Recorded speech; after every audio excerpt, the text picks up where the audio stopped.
How to build in Fortnite Chapter 4. In this video, I'm going to be giving you some of the most fundamental moves you need to succeed in Fortnite, and then I'll be showing you exactly how to use them in a fight. If this video helps you out, please consider using code JivanTV in the Fortnite item shop. And without further ado, let's hop into step 1 of this video. FYI, there are timestamps down below. But step 1 is learning these fundamental moves in creative. We're going to start out with a simple ramp rush. This is the most common way to start a fight. You're building up to your opponent while they're building up to you. You are both ramp rushing. The most protected way to do this is with a ramp, floor, and then wall. That's the most protected way because there's 3 builds strengthening your ramp rush. But if you're trying to race to height, you're probably going to be wanting to sprint and place ramps while sprinting. In that case, you would just place ramps and just be full sprinting up while you're ramp rushing. Now, this isn't always going to get you high ground over the opponent. If they're higher up than you, let's say they're right here, you can do one of these 2 moves to gain extra height and maybe claim it from them. One option is to build front side high walls. You swing walls all up in front of you and try to get walls 2 layers up, and then you can jump on ramps to get over top of those walls. You can choose to go up even higher and place more high walls after jumping on those ramps, or you can stay on that layer and try to piece control from there. A second quicker option in this situation is doing this little maneuver right here. You place 2 walls and then just jump on a quick ramp and then jump out to the side and keep ramp rushing forward. This will get you up 1 extra layer than just normal ramp rushing. With this move, you could just do it again if you need to get up an extra layer. Same with the first one I showed you. You could literally do that on repeat. If you do it once and you don't get the high ground, you usually want to take a different approach for the next high ground attack, which is why we're going to go over some more moves. The move that you're seeing right here is called a 90. You turn in 90-degree angles while jumping up layers. The way you want to do it is first swing the walls, then place a floor and ramp basically at the same time. Make sure you're looking slightly downwards while placing that floor and ramp, otherwise the floor might place above you. This move is the fastest way to get to high ground, but it's not very protected. Your top is open, your sides are open. Basically, the only thing that isn't exposed is your bottom. So if you're already on high ground, you can do this to get up a few extra layers. However, there is a way to make this a bit more protected in some situations. I'm gonna show you my favorite way to use this right now. If you're boxed up like this and the enemy is in this direction, if you go out the opposite side, you can do what's called a protected 90. The difference here is you swing the back wall into place first. That way you're blocking your back, aka the angle where the enemy is. So at any point in the fight, if the enemy is above you and behind you, you can do the protected 90, and it's the fastest way to get to high ground on the enemy. All that matters is that you do it at the right time and protect the right angles while doing the protected 90. And it should work like a charm. On a similar note to the protected 90, there's also this move called the Thwifo Cone. Basically, all this is a move that blocks your top and your back.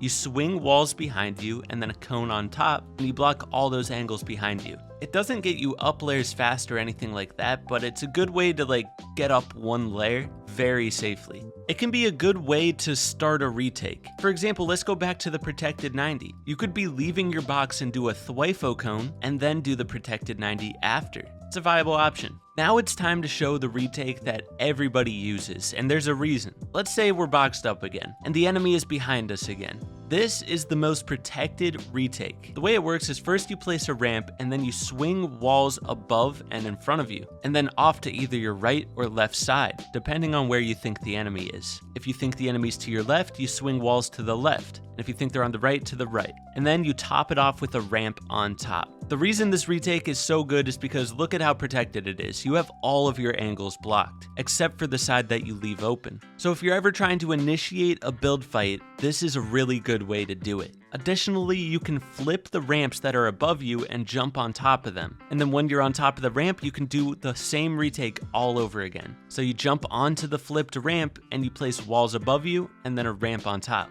You can do that on repeat, but that's a little bit more advanced. I do have more advanced building tutorials where I talk about stuff like that. Now we're almost through the fundamentals, but this is one of the most important ones. Knowing how to create boxes efficiently. Basically, you want to get the floors placed as soon as possible. So what I do is I place the bottom floor, then I place 2 walls I'll place either the left wall if the enemy is on my left, or the right wall if the enemy is on my right. I place whichever wall is of the most danger. And then I place the floor on top, and then build the rest of the walls. The main point of this is you need to get really fast at building boxes, because if you're too slow, sometimes you might get pumped before you finish building the box. And let's say you're in a mid-game fight, once you complete these boxes, get in the habit of placing a cone in your box if you have enough materials. The next thing you need to get comfortable with is side jumping while placing walls. Let's say you're trying to jump around this cone. Get in the habit of having your wall builds out or placing a wall through the cone before actually jumping around the cone. By doing this, you're able to protect your angles while doing a side jump rather than just side jumping fully exposed. For example, if the enemy is on the upper layer and you have your wall build out, you can block his shot with the wall while you're doing the side jump and getting up close to him. So you're blocking his shot, but also getting that wall piece control on him. And by getting that wall, you can then edit through the wall and take a shot yourself. You can even practice dragging walls up an extra layer. This is called a high wall side jump. Doing this will protect even more angles while you're doing those side jumps.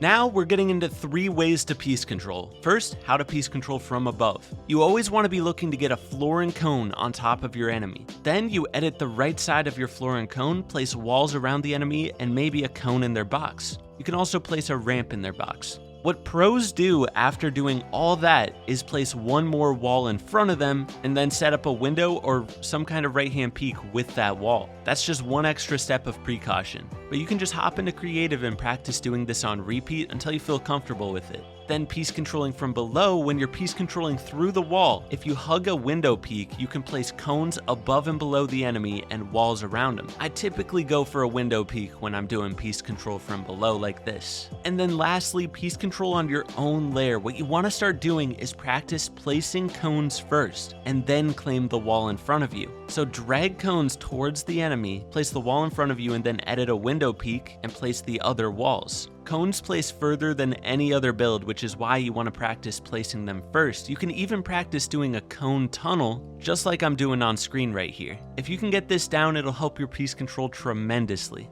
So those are all the fundamental moves that I recommend learning.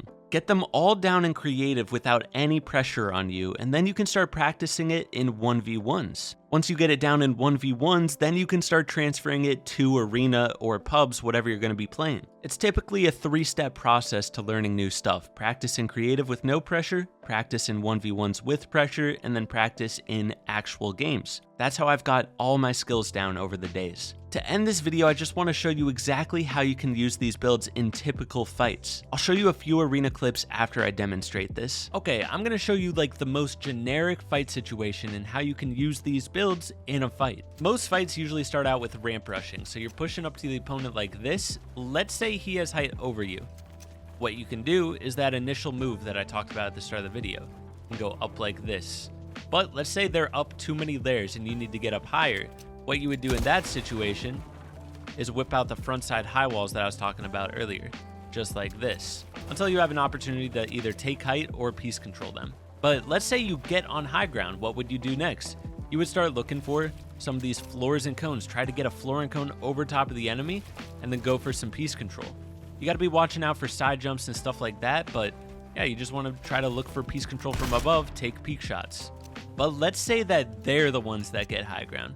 Usually what I'll do in that situation, let's say that he's like up here on a floor and cone and I'm down here like this. What I usually do is I go for peek shots from below. But when you're taking those peek shots, you're exposed. So right as you take the shot, place a wall afterwards. And I just back up, maybe go for another one. But if you do it too many times, they're going to know and they're going to start going for counter peeks. So that's one way you can approach when the enemy has high ground. But another way you can is by going with this retake that we talked about. Doing this right here, swinging the walls with a ramp. This completely blocks that angle, and then you can go up here and do those protected 90s I showed as well. And then all of a sudden you're on high ground. That's only if you have mats though. If you don't have many mats, then what you need to do is create 1 to 3 boxes. Don't sit in one, make 2 to 3 boxes and play peeks from here. Maybe look for a cone play. If you get the enemy coned, you can go for high ground, peek from above. But yeah, just 2 to 3 boxes, play your peeks, play your mats. You know, if you don't have many mats, you can take this play style. So that's typically how a fight goes in arena. Obviously, every single fight is different, but I'll tell you that's pretty much how I approach every situation in a fight. Let me show you a few fights so that you can understand further. So to start this fight, I am ramp rushing, trying to get over the enemy. Once I'm above him, I start looking to get him coned. It all starts with a fight for high ground, and then whoever gets high ground starts pressuring. I'm a very aggressive player, so I immediately dropped to his wall and started getting up in his face. You can see, instead of a flooring cone, I get a rampant cone over top of him, edit down, place the wall behind him, go for the shot. It is just like I was talking about there. In this next fight, we're kind of feeling the situation, trying to figure out what exactly to do. Eventually, we initiate the fight, we're fighting for high ground, but he gets it this time. So I start looking for that peek shot from below like I was talking about. I get a big hit with it, and I get the wall in front of him, so then I do the piece control from below that I showed earlier in the video as well. Get him boxed, he flies away, but I kill him out of the air. I hope this video helps get you on track with fighting and building in the game of Fortnite. I know it's confusing. I have other more advanced tutorials. Once you feel like you fully mastered this, there's always room to improve in this game. Anyways, guys, hope you enjoyed, hope you learned, and I'll catch you in the next one. Peace.